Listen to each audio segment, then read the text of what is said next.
When my aunt won the lottery, she loaned me rent money, then turned around and told everyone I was her mooching dependent.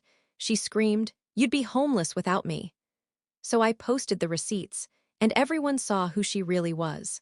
When my aunt screamed, "You'd be homeless without me," across the table at Applebee's, everyone turned and stared.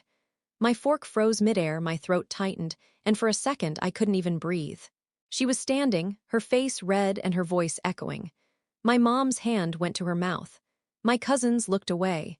My aunt had just turned what was supposed to be a casual family dinner into a public humiliation. And the worst part, everyone thought she was right. She'd told everyone I'd been living off her for months, that she'd been paying my rent because I couldn't get my life together. She made it sound like I was some lazy parasite she'd rescued. In reality, she'd loaned me $1,200 once, after she'd won nearly $600,000 in the state lottery, and bragged nonstop about it. She'd offered to help me out when I was short 1 month after my hours got cut, said, "Family helps family," then told everyone later that I was her little charity case. So when she screamed that I'd be homeless without her, something inside me cracked. I felt this deep, hot shame crawl up my neck, but it wasn't guilt. It was rage, because I knew something she didn't. I had receipts, screenshots, bank transfers, messages, every single thing that proved she wasn't this generous savior she liked to pretend she was. In fact, she'd done something way worse with that loan, something no one in our family would believe unless I showed them. That night, I went home shaking, half from anger, half from the humiliation of it all. I sat in my car for 20 minutes outside my apartment complex, staring at my phone, scrolling through our old texts. I had all of it right there in front of me. The manipulation, the bragging, the exact words that would expose her, and I decided I was done being quiet. The next morning, I posted everything, every message, every screenshot, every bank receipt straight into our family group chat. But that wasn't the only place it went. Because when someone lies about you publicly, sometimes you've got to burn it all down publicly too. The fallout? Let's just say my aunt didn't see it coming. Before the lottery, my Aunt Sharon was just normal. Worked at the local post office for 20-something years, lived in a modest ranch house in Toledo, Ohio, and complained about everything: her job, her knees, her husband, who left her in 2018. She wasn't rich, but she always made sure everyone knew she was smarter and more financially responsible than the rest of us. I used to look up to her. When my mom got sick a couple of years ago, Aunt Sharon was the one who brought food, checked on her, and helped me get through some rough weeks. So yeah, when she hit the lottery last year, I was genuinely happy for her. 600 grand wasn't life-changing money forever, but it was enough to pay off her mortgage and have a comfortable cushion. She quit her job within a month and started acting like a celebrity. She'd post pictures of herself holding champagne glasses with captions like, "Hard work pays off," like it was some reward for all her suffering. Then she started dropping money on stupid things: Gucci bags, a pool, a friend who was clearly using her. When I texted her in April, it wasn't to beg for money. My rent was $950. I had $700. My hours at the marketing firm got cut, and I was waiting on a freelance payment. I told her, "Can I borrow $250? I'll pay you back next month." She replied instantly, "Don't worry, sweetie, I'll send $1,200. That'll give you a little breathing room." I said that was too much. She insisted, said it wasn't a big deal. Then 2 days later, she transferred it to me on Zelle and joked, "Consider it a family investment." Everything was fine after that, or so I thought. She'd started calling me more often, but the tone changed. She'd ask, "How's my little dependent doing?" and laugh like it was a joke. Then she'd say things like, "You really should be grateful I helped you. Not everyone's as generous as me." I brushed it off. I figured she was just showing off. But then, at my cousin's birthday party in June, I overheard her telling my mom's friend that she basically pays my bills because I can't keep a job. I remember standing there with a drink in my hand, frozen. My face got hot, my stomach dropped. She saw me, smiled that fake, smug smile, and said, "Oh, don't look so serious, honey. Everyone knows I'm just teasing." But it wasn't teasing. She meant it. And worse, people started to believe it. By July, half the family was whispering about me being the one Aunt Sharon helps out. Even my uncle asked me if I was still struggling. That was when I started keeping everything. Every message, every screenshot, every payment confirmation, because something about the way she was acting felt off. Like she wasn't just being condescending, she was setting me up for something. I just didn't know what yet. Then August came, and the real reason behind her loan started to unravel piece by piece, until I realized she'd done something way beyond humiliation. Something that could have actually ruined me if I hadn't caught it in time. It started with a letter. A plain white envelope taped to my apartment door one Thursday morning in August. It was from my landlord. Inside was a notice of intent to evict. According to the letter, I was 3 months behind on rent. That made 0 cents. I paid every month, right on time. I even double-checked my bank app. Every payment had gone through. So I marched straight to the leasing office. The manager looked confused when I showed him my statements. He pulled up my file, frowned, and said, "Well, according to our records, your rent's been going into a different account number since June." That's when I felt this weird chill creep down my spine. "Different account number?" I asked. He turned the screen toward me. It showed that I had updated my payment info 2 months ago, except I never had. Someone had changed it so my payments were going into an account ending in 84 to 19. Not the management company's account. I called the bank. They said those transfers had gone through successfully to a personal checking account. I froze, because that number, it looked familiar. I scrolled back through my texts with Aunt Sharon and found one from May, right after she sent me the loan. She'd written, "Just send me back what you can each month, honey. Here's my bank info, easier for both of us." Same number. 84 to 19. I realized, in horror, that I'd been sending my rent to her. She'd somehow convinced me to use her account. Maybe she said it made it easier for some reason, and I just didn't notice. I must have been distracted that day. I'd thought I was paying the landlord's account, but I'd been paying her the whole time. I confronted her over the phone, shaking. She acted completely calm, even laughed. "Oh, you sent it to that account. I thought you'd realized it was mine. I told you, I helped you with rent that month. I figured you'd just keep sending it to me until you caught up." Caught up? She'd been pocketing my rent for months, and now the landlord thought I was 3 months behind. I asked her why she didn't tell me sooner. She said in this icy tone, "Well, you did owe me. I helped you out when you were broke, remember?" My head was spinning. I hung up on her. The next day I tried to fix it. I brought proof to the leasing office, and thank God, the manager was reasonable. He said if I could show that I'd been scammed, he'd let me stay while they investigated. That night, though, my aunt started calling nonstop. Then came the texts. "You're making a huge mistake, sweetie. You should be careful who you talk to about family business. You don't want people thinking you're unstable." That last one, it broke something in me. Because that's exactly what she was doing, painting me as unstable, unreliable, ungrateful. And if she'd already told people I was mooching off her, they'd believe it. I started piecing together everything she'd said and done since April. And the picture that formed made me sick. Aunt Sharon hadn't loaned me money to help me. She'd done it to make me look dependent, and then took my rent payments to hold it over my head. But I wasn't going down quietly. Not this time. Because when someone tries to destroy your life for sport, there's only one thing left to do. Make sure everyone sees exactly who they are. The next family gathering was at my mom's house. Aunt Sharon showed up in a bright red Mercedes, smiling like she owned the world. Everyone clapped when she pulled up. She brought cupcakes, wine, and a bottle of top-shelf tequila with a bow on it, acting like she was queen of the neighborhood. I didn't want to go inside, but my mom begged me, said, "Just be civil, please, she's still family." Inside, my aunt was holding court, telling one of her ridiculous stories. Then I heard it, the jab. "You know, it's hard having to support grown family members sometimes," she said, swirling her wine glass. "But I believe in generosity. Some people just don't have my discipline." She was looking straight at me. The room went quiet. That's when I realized she wanted a scene. She wanted me to react so she could play the victim again, so I smiled. "That's funny," I said, pulling out my phone, "because I was just about to show everyone how generous you've been." She froze. "What are you talking about?" I opened the text thread and read it out loud, her messages telling me to send my rent to her account, her confirming she received it, her calling it a loan payment. Then I showed the Zelle receipts, $950, $950, $950. My mom's face went pale. My uncle blinked like he couldn't believe it. I looked at my aunt and said, You stole 3 months of my rent and tried to make me look like a leech.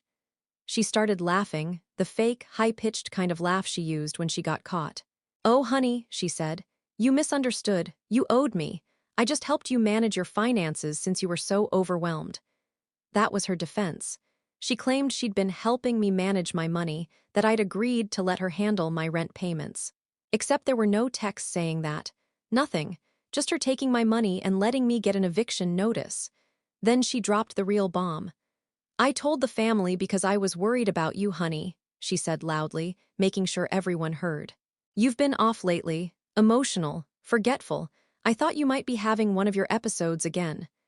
I felt like the air had been punched out of me. She wasn't just trying to humiliate me. She was trying to discredit me, make everyone think I was unstable, so no one would believe anything I said. I heard my mom whisper, "What is she talking about?" Sharon looked at me with that smug, pitying face and said, "You know, like last time, when you had to go on medication." The room went silent. My mental health, something I'd told her about in confidence years ago when I had anxiety attacks after my mom's surgery, was now her weapon. Everyone just stared at me, waiting for me to defend myself. But I couldn't speak. My hands were shaking too badly. I left. I walked right out, sat in my car, and cried until I couldn't breathe. Then I went home and opened my laptop. Because if she wanted to play dirty, if she wanted to destroy my reputation, I was going to burn hers down completely. And I already had the ammunition. After I left my mom's house, I sat on my couch with receipts spread across the coffee table like a crime scene. I felt sick, but also steadier than I had in weeks. The panic had shifted into a cold focus. If she was going to try and destroy me by gaslighting the family and weaponizing my mental health, then I was going to be surgical about taking her down, legally, publicly, and in a way that hurt her where she lived. Her reputation. First rule I gave myself: no emotional posts, no drunken rants, no "you won't believe what she did" cliffhangers. I needed documents, a timeline, evidence that a judge, a bank investigator, or a nosy cousin could follow and say, "Yep, that happened." So I made a list.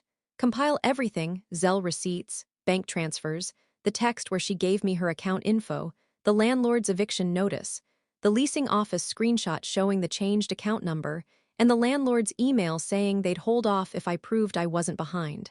I printed physical copies and saved PDFs. I created a folder called Sharon Rent Fraud and dated every file. Police report. I called the non-emergency line and scheduled an appointment. Theft by deception isn't a petty insult. It's a crime. The cop I talked to on the phone sounded annoyed at first, like family drama, but when I walked in with the papers and the eviction notice, he changed. He filed a report, took copies, and told me I should also contact the bank and the leasing office. That report number would be crucial. Bank dispute and lender proof. I printed the bank statements showing transfers to her account and filled out the dispute forms. I emailed the leasing office, the bank receipts with the account history, and the police report number. The leasing manager promised to put a hold on eviction proceedings while the investigation continued. That bought me some time and, more importantly, made my case official. Legal consult. I messaged a cheap legal clinic at the community college and booked a 30-minute consult.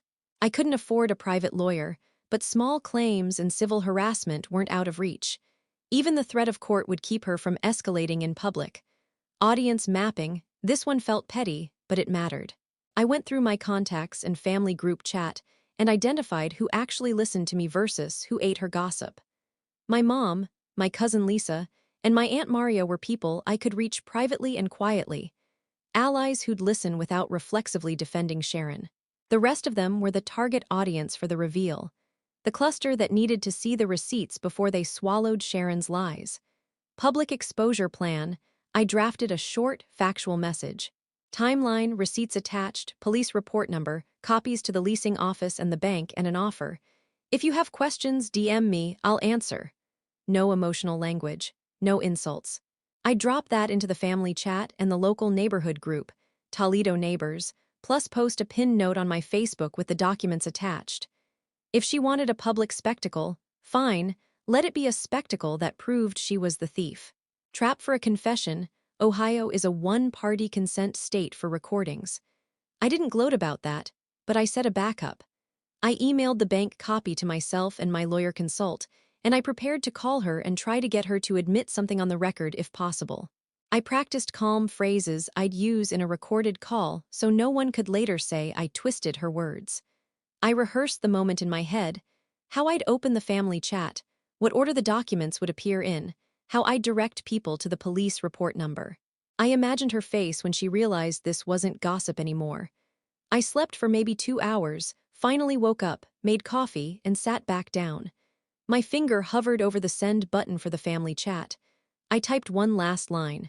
I'm posting this with copies to the bank and the leasing office. I'm not interested in drama. I want this fixed. Then I hit send. My phone buzzed immediately, a text from an unknown number. I opened it because my hands were shaking. It was a screenshot. Not of receipts, not of shame. It was a picture of a headline from some small local paper, timestamped that morning, with my aunt's smiling face under the words. Lottery winner donates to family, says she helps where needed. Below it, a single sentence from the unknown number. Careful, she's already on a fence. I stared at it and felt the calm tilt. I had planned for counters, for bank denials, for family stubbornness, but I hadn't planned for who else might be in her pocket. I hadn't planned for the person in that screenshot to already be on her side. I hit send to the neighborhood group anyway. Then the phone buzzed again. I thought the worst that could happen was people not believing me.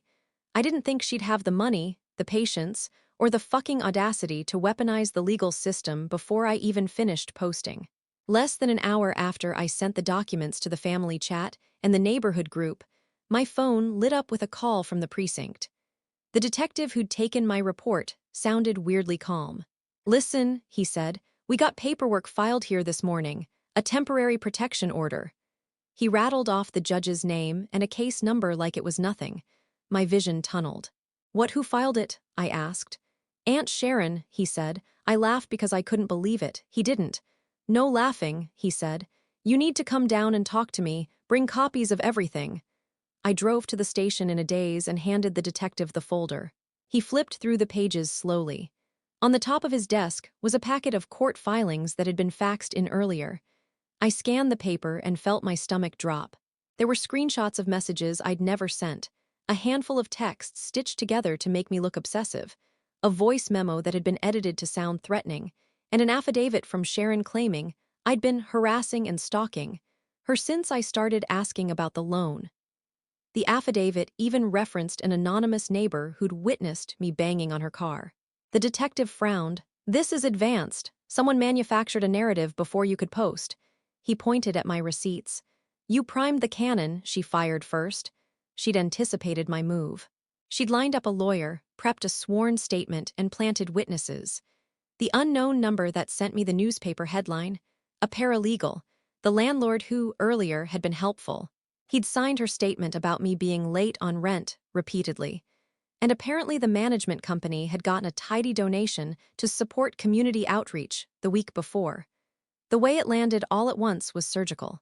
But the real twist, the one that turned my anger into something colder, was when the detective told me the TRO was temporary, and it came with language that blocked me from contacting her, which included family members who had been listed as potential harassment channels. In practice, that meant my mom. That meant I couldn't go to the house to talk. That meant my mother, who lived alone and relied on me for small errands, could be turned into a witness against me simply because I couldn't reach her. She's using access as leverage, the detective said quietly. This isn't about safety, it's about neutralizing you. When I called my mom from the station, she answered, voice small. They told me not to speak to you, she whispered. They said the judge ordered, her words fragmented. I could hear the neighbor in the background, the same one who used to wave at me on trash day. I thought about the cupcakes at the party, the way Sharon had smiled. It felt like watching a house of cards fall with your own hands inside it. After the station, I talked to the legal clinic. The attorney I'd spoken to the day before sounded like she'd been run over by a bus. She prepared this, she said. I can fight it, but an emergency TRO like this is designed to give breathing room to someone who has resources. You didn't expect a preemptive strike, and she used that advantage. She recommended I get a court date as soon as possible and file to vacate the order, but that in the meantime, I needed to avoid any contact that could be spun as violation. Back home, my phone was a chorus of messages.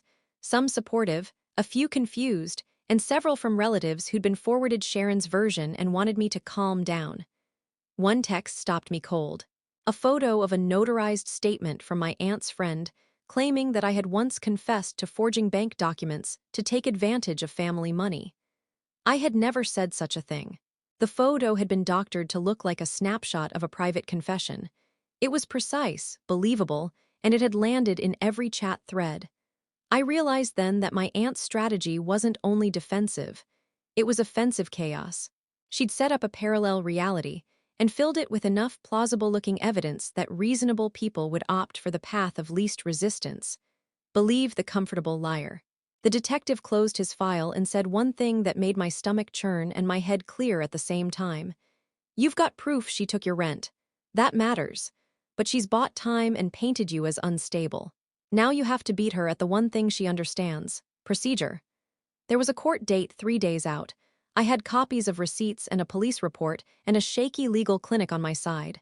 I also had a woman who had practiced humiliation like an art form and the resources to hire lawyers and buy allies in the neighborhood. I didn't know then where my second twist would come from. I only knew the rules had changed. She could play legal chess with real money, and I needed a move that would both disarm her and bring the whole rotten game into the light. So I did the only thing left that still felt like mine. I dug back through the folder one more time, looking for something I'd missed. A small line in an old text that, if authenticated, would either ruin her or finally pin her to a wall. And then my phone buzzed with a delivery notification. You have one new voicemail. I hit play. It was my aunt's voice, calm as glass, and then it wasn't just her voice. In the background, clear as day, someone said, "Make sure the account number is attached to the property. No mistakes." My heart tried to leap out of my throat. I saved the file. I knew what it was. I also knew that if I played it right, the next move wouldn't be hers anymore. That voicemail haunted me for a whole night before I could listen to it again. The voice in the background was male, deep, smooth, rehearsed. I ran it through a transcription app and the words chilled me. Make sure the account number is attached to the property. No mistakes. We don't want it traced. He wasn't just talking about my rent payments. He was talking about a property. I dug through my aunt's texts again, scrolling back to when she sent me her bank info. Right after the message with her account number, she'd written, "I'm just organizing some things with my rental portfolio, so don't freak if you see a different name on the transaction." Rental portfolio. She didn't own any property, at least, not before the lottery. So I checked the county records online. Her name popped up on 2 deeds, both bought in June, one in her name, and one in the name of a new LLC she'd created, 84 to 19 Investments LLC. That number. The same number from her account. I clicked on the LLC filing. There it was, her name and someone else's listed as partners, a man named Dennis Lawford. I didn't recognize him until I saw his job title. He was a loan officer at my bank. It hit me all at once. She hadn't just been trying to humiliate me. She'd used my rent payments to launder money into her investment business. She disguised my transfers as client deposits to make her new company look active for bank approval. And Dennis had helped her do it. That's why she was so calm when I called her out. That's why she filed that protection order, to make me look unstable, so if I ever went public, she could dismiss everything as delusion. It wasn't about the $1,200 or even the rent. It was about fraud cover. I printed the LLC paperwork, the deed records, and the voicemail transcript. I felt sick realizing that my rent, my home, was literally used as a money laundering prop. She'd weaponized family, reputation, and the law all to protect her shiny fake business. And the thing that twisted the knife deeper, she'd already bragged to the family that she was expanding into real estate. Everyone thought she was so smart, so generous. They didn't know the houses she bought were built on stolen money and forged image. I called the detective again and told him everything. When I mentioned the voicemail, his tone changed immediately. "You still have that audio file?" he asked. I sent it to him with the transcript and the LLC paperwork. He called me back 20 minutes later and said, "You need to come in. Bring everything. This just turned into a financial crimes case." That night, I sat in my car outside my apartment, staring at the lights reflecting off the windshield. I kept hearing her voice at that dinner, "You'd be homeless without me." No, I was almost homeless because of her. I realized then just how cruel she really was. Every act of help had been a setup, every word of kindness bait. She didn't just want control, she wanted ownership. Of my image, my finances, my story. And now I had proof that she'd done the same thing to at least one other person in the family. My cousin Lisa texted me out of nowhere that night. She made me send her money for a credit-building loan. Said she'd help me get approved for a car. I just found out the account number's the same one you showed in your screenshots. That was it. She'd built her entire post-lottery business on manipulating relatives into sending her money, then bragged that she was helping us get financially stable. She wasn't a savior. She was a parasite in designer heels, feeding on her own family to make her con look legitimate. And now that I knew her motive, the greed, the cold calculation behind it, I stopped shaking. I stopped crying. I started planning the final step. Because when someone builds their whole reputation on lies, the cleanest revenge isn't violence or shouting, it's exposure. And this time, I wasn't posting screenshots to a group chat. This time, I was going public where it really mattered. I didn't sleep for 48 hours. Every time I closed my eyes, I heard her laugh at Applebee's, saw the smirk when she said I'd be nothing without her. The thing that kept me upright was the sound file and the police report sitting on the passenger seat of my car. Friday morning, I drove straight to the financial crimes unit downtown. The detective met me in the lobby and led me to a gray interview room. I handed over everything, the receipts, the voicemail, the LLC documents, the county deeds. He looked through it all without speaking, then finally said, "This is organized fraud. We're forwarding it to the state attorney's office." He asked if I wanted to stay anonymous when the complaint went public. I said no. I wanted my name attached so nobody could twist it later. While the investigation started, I took care of my part. I called the leasing office and sent them the police report and the detective's direct line. The eviction vanished from their system the next day. I emailed the bank's compliance department with the voicemail and the name of the loan officer. By Monday, that guy's employee profile disappeared from the bank website. I talked to the local paper, the same one that had run that glossy, lottery winner helps family article. I didn't tell them everything, just enough that they requested the police file as a public record. The next Friday, a headline appeared online at noon. Lottery winner and local banker under investigation for real estate fraud. Her picture again, same fake smile, only this time the caption read, "Subject of ongoing state inquiry." My phone blew up. Cousins, coworkers, people from high school, even the leasing manager texted, "Holy shit, that's your aunt, right?" I didn't answer. I just scrolled. Comment after comment from people who'd read her old posts about helping family and now realized what she'd really been doing. The sympathy flipped overnight. The neighborhood group where she'd been bragging went private within an hour. 2 days later, my mom called me crying. "She showed up here screaming about betrayal," she said. "Then the cops came. They arrested her right on the lawn. They booked her for wire fraud, theft by deception, and falsifying financial documents. The banker, Dennis, was arrested the same afternoon. I never got a dramatic courtroom showdown. The prosecutor handled it quietly, plea deal, restitution, probation.